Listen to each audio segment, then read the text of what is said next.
"You're not ambitious enough for me." The words echoed in my mind, sharp and final. I stared at Ryan, my boyfriend of 4 years, as he stood in our apartment doorway, suitcase in hand. His tone wasn't apologetic. It was cold, dismissive, like I was an old investment he was finally writing off. I need to be with someone who actually has ambition, someone who wants more out of life. He was leaving, just like that.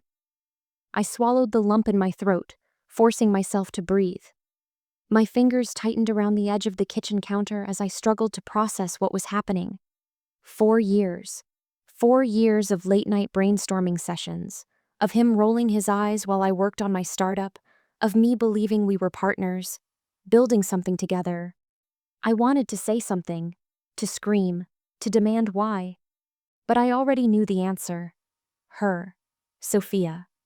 Tall, blonde, polished, always draped in designer handbags and the latest luxury heels. She worked in real estate, always talking about the next big deal. I had my suspicions, but I ignored them. Maybe because I didn't want to believe that the man I had loved for 4 years would replace me so easily. But here he was, standing in the doorway with his suitcase, looking at me like I was just a phase, a stepping stone. "Sophia sees potential in me," Ryan continued, as if that explained everything. My lips parted, but no words came out. Sophia sees potential in him? The irony would have been funny if it wasn't so gut-wrenching. I had spent years supporting Ryan, cheering him on when his career stalled, helping him with job applications, side hustles, investments, and now he was leaving me for someone else, convinced that she was his ticket to success. I forced myself to stand taller, to steady my voice. "So, this is it?" Ryan sighed, like I was being unreasonable. "Emily, we're just different people now. You're too stuck.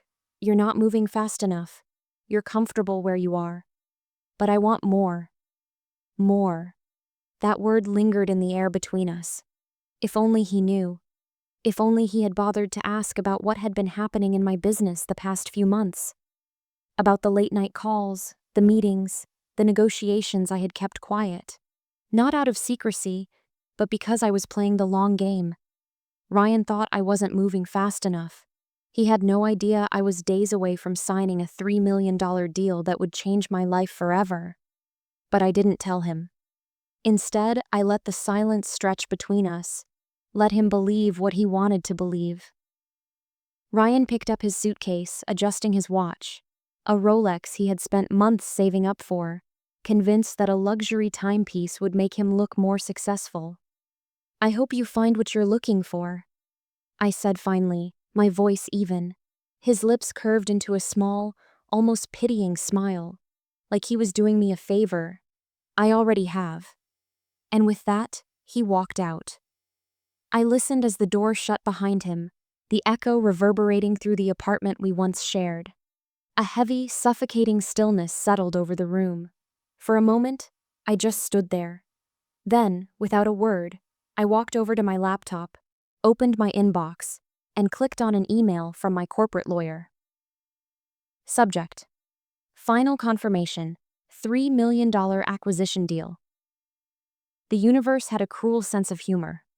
Ryan thought he had just upgraded his life.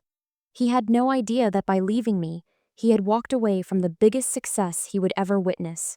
And I wasn't going to stop him. I closed my laptop and exhaled, let him go, because in just a few days, I was going to become a millionaire, and he wouldn't even see it coming. The days that followed were a blur.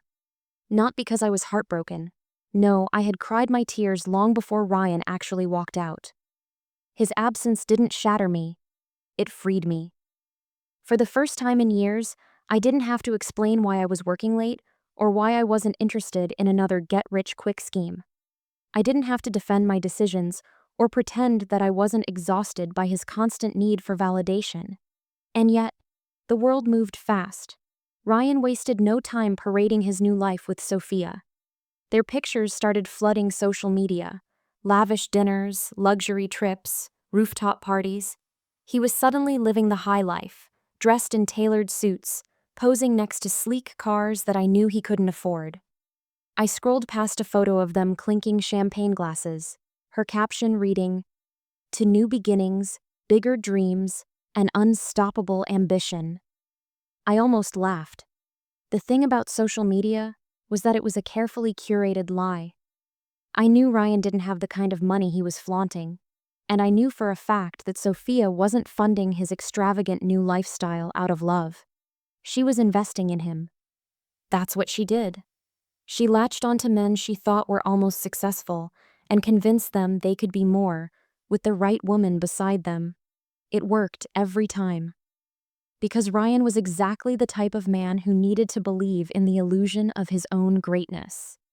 I closed Instagram and turned my attention to something that actually mattered: the final negotiations for my acquisition deal. I had spent the past 6 months securing this contract, perfecting every detail. My company, Nextech Analytics, specialized in AI-driven financial data, a sector that had been exploding with demand. Investors had been circling for months, but I had been playing the long game, waiting for the right offer. And now, I had one. A leading fintech corporation was acquiring my company for $3 million, a deal that would not only secure my future, but give me the resources to expand into global markets. It was everything I had worked for, and yet I had said nothing, not to Ryan, not to anyone. Why? Because I had learned something valuable in business. Success speaks louder when it isn't announced in advance. Ryan thought I was just getting by. He thought I wasn't moving fast enough. Meanwhile, he was trying to speed-run success, not realizing he was about to fall off a cliff. And Sophia? I had no doubt she already had a plan. Her new investment, Ryan, would only be useful as long as he had access to money, connections, or the potential for wealth. And unfortunately for him, he had none of those things. I closed my laptop and leaned back in my chair, staring out at the city skyline from my apartment window. They thought they were winning. They had no idea their biggest lesson was about to begin. A week later, I got a call from my lawyer. "Emily, everything's finalized. The acquisition is officially closing this Friday. We'll arrange the final paperwork and transfer by noon." It was done. By the end of the week, my bank account would reflect something Ryan never thought I was capable of: 7 figures. I let out a slow breath, gripping my phone tighter. I should have felt elated. This was what I had worked toward for years. But instead of celebrating, I found myself staring at my screen, my notifications still filled with Ryan and Sophia's highlight reel. Their latest post? A video of them at a rooftop investor party. Ryan, standing next to Sophia, beaming with confidence. He was shaking hands with men in expensive suits, Sophia at his side, looking every bit the supportive, sophisticated partner. The caption? "Excited for this next chapter. Big moves coming soon." I clicked on the video, letting the audio play. Ryan was talking, no, pitching. "This is a game-changing opportunity. We're working on something huge, an exclusive real estate investment fund. It's got guaranteed returns, and we're bringing in select investors before it officially launches." I froze. Sophia smiled at him, nodding, encouraging, reassuring. She had trained him well, but it was what Ryan said next that made my breath catch. My background in financial data analysis gives me a unique advantage in understanding investment opportunities. I almost dropped my phone. Financial data analysis?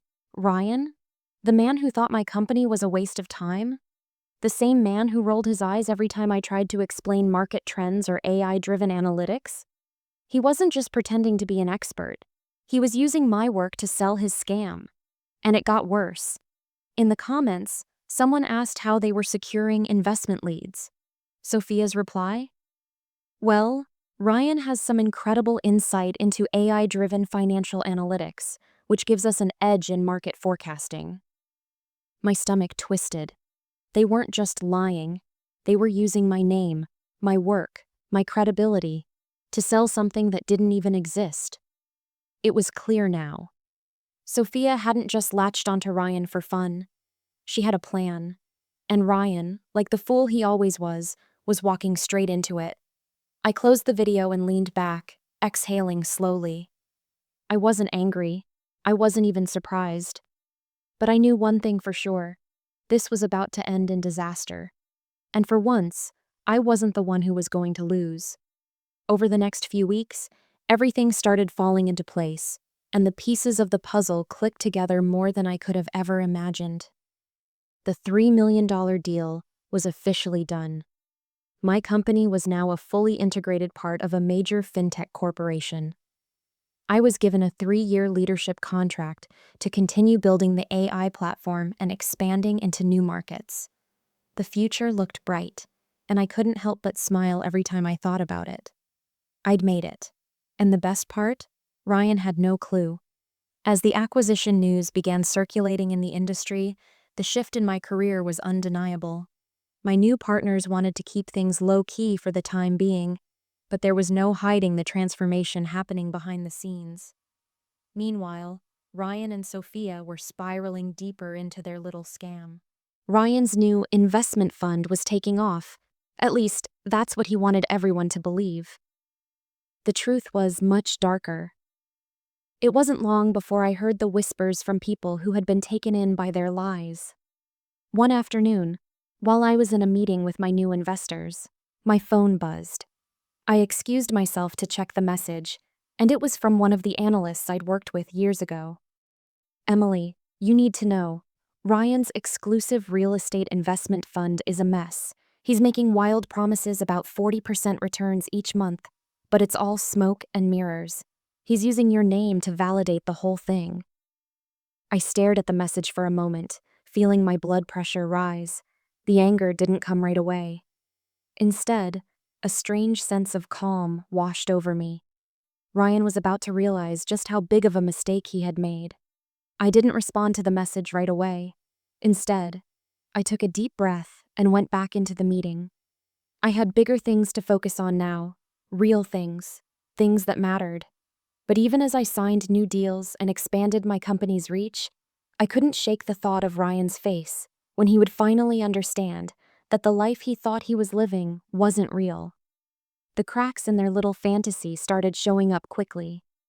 I heard from another investor, a well-connected real estate mogul who had invested a significant amount of money into Ryan and Sophia's scheme. The investor, who I'll call John, had reached out, desperately trying to get more information. "Emily, I don't know what to do. I've put in hundreds of thousands into Ryan's fund.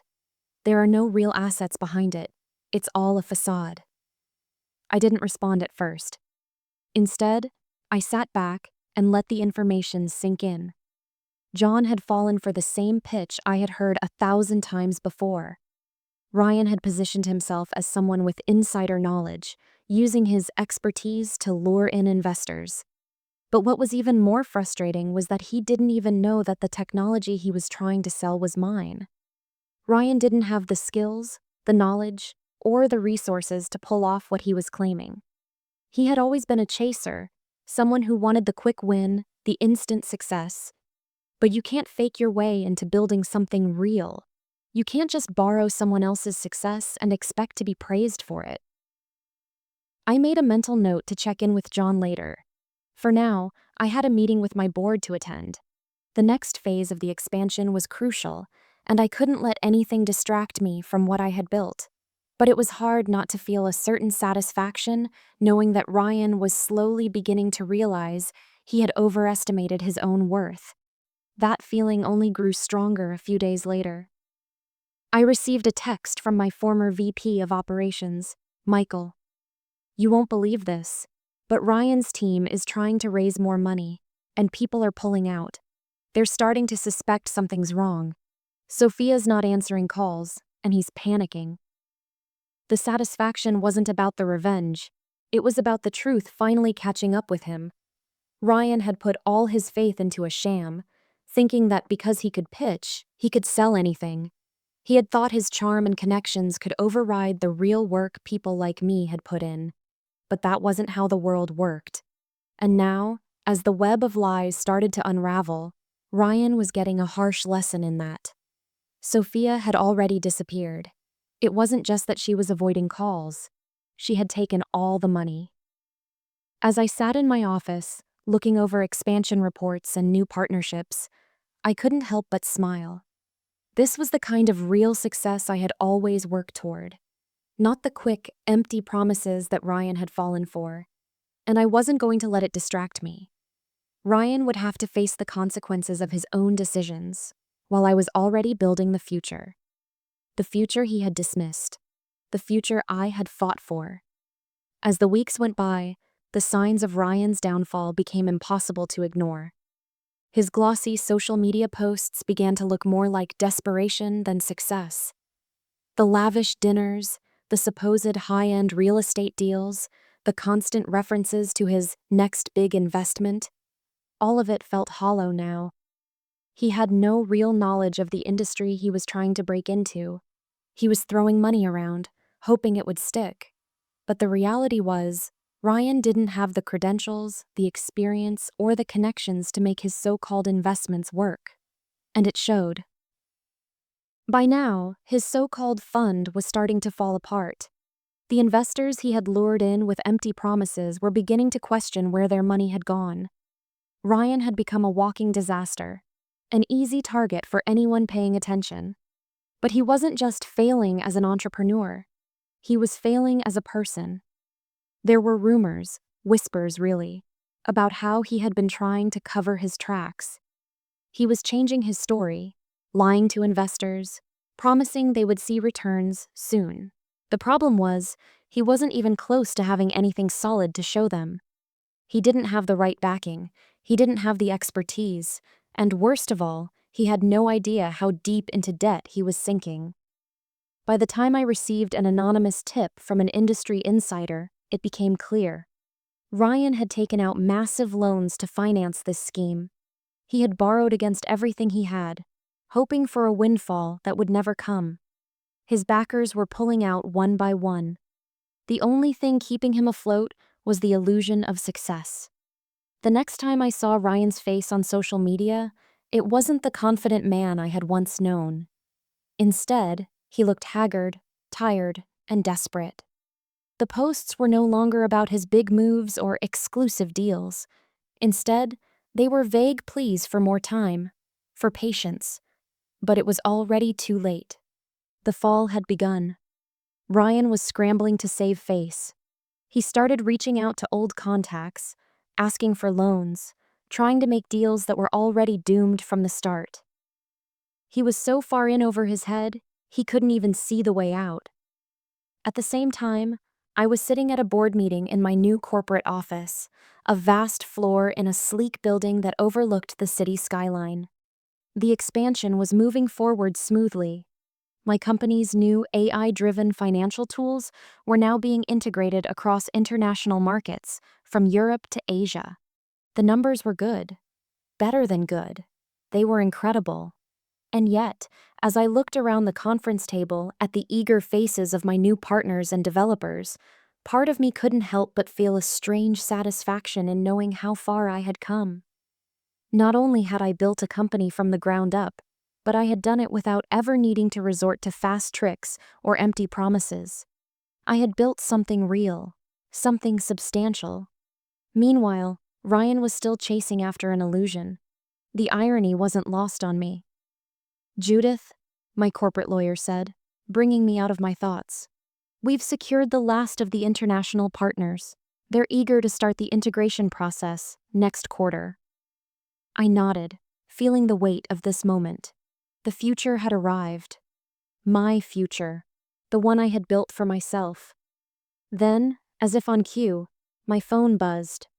I picked it up without thinking, my mind still on the upcoming expansion. It was a message from Michael, my former lead developer. "You won't believe this. Ryan just tried to buy into our latest deal. He's looking to pull strings with an old investor of ours. But guess what? We're not letting him in. His company's done. Everything's crumbling." I felt a sick sort of satisfaction creep through me. Michael's words confirmed what I had already suspected. Ryan was trying to get back in the game. But he was a has-been in the industry now. His name was tarnished. His credibility was destroyed. And there was no way to fix it. Sophia, on the other hand, had disappeared completely. Word on the street was that she had run off with a portion of the funds, disappeared into the night, probably sitting on a beach somewhere, laughing at how easily she'd manipulated him. I didn't care about her. She had always been a small part of the problem. The real tragedy here was Ryan. He had underestimated me. He had dismissed me. And now, he was learning just how badly he had misjudged everything. I set the phone down, took a deep breath, and turned back to the board members. The meeting continued as if nothing had happened. But deep down, I knew. I had already won. The worst part for Ryan? He didn't even know it yet. And he never would. It was only a matter of time before the inevitable happened. The cracks in Ryan's so-called empire had turned into deep fractures. And now, everything was falling apart. Fast. The first major blow came when one of his biggest investors publicly pulled out, exposing the entire scheme for what it was: a house of cards built on hype, lies, and empty promises. The second? Sophia was officially gone. She didn't just disappear, she vanished with everything. Rumors started swirling that she had cleaned out their joint accounts before skipping town. A few well-placed whispers suggested that she had transferred the last of their liquid cash into an offshore account before booking a one-way ticket out of the country. Ryan had been abandoned, completely. And now, he was drowning. I didn't have to hear it from anyone directly. The signs were everywhere. His social media went from boastful confidence to radio silence. The flashy dinners, the designer suits, the investment pitches, gone. Instead, I saw something else. Frantic LinkedIn updates, vague business opportunity posts, and desperate attempts to reconnect with people he had ignored for years. And then, the final nail in the coffin. I was sitting in my office, reviewing an expansion report, when my phone buzzed. It was an email. Not from a business partner. Not from an investor. From Ryan. I stared at his name for a long time before clicking on the message. Subject: Let's talk. Hey Emily, I know it's been a while, but I wanted to reach out. I was thinking a lot about things lately, and I realize I might have made some mistakes. You were always smart, always focused. Maybe I didn't appreciate that enough at the time. I was wondering if you'd be open to catching up, maybe grabbing coffee. I'd love to hear about what you've been working on. Maybe we can find a way to collaborate. Let me know. Hope you're doing well. I let out a slow breath and leaned back in my chair. It was happening. Ryan had burned every bridge. His investors were gone. His so-called mentors had abandoned him. Sophia had used him, drained him dry, and left him with nothing but debt and a tarnished reputation. And now? He was crawling back. For a brief moment I considered replying, not out of kindness, not out of nostalgia, but out of curiosity, just to see what kind of excuses he would spin. But then, as I looked out the window at the city skyline, I realized something. I had already moved on. Ryan had spent his entire life chasing illusions, believing in shortcuts, betting on people who only saw him as a stepping stone. Meanwhile, I had spent mine building something real. I didn't need an apology. I didn't need closure. Because I had already won. Without hesitation, I hovered over his email and clicked delete. No response, no explanation, just silence. Because in the end, Ryan had made his choice.